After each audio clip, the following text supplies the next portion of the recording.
జీవితమంటే కల కాదు, అది కవులు రచించే కథ కాదు.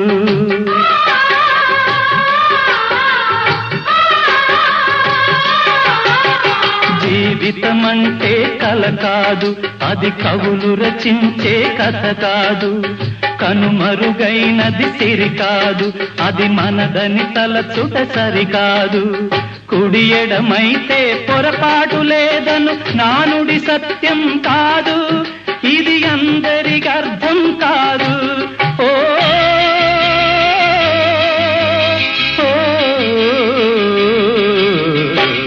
వేగు చుక్క మొలిచింది, వేకువ పొడ చూపింది, తూరుపు తెల్లవారక ముందే కాలం మాటేసింది, నా కళ్ళను కాటేసింది, కాలం మాటేసింది.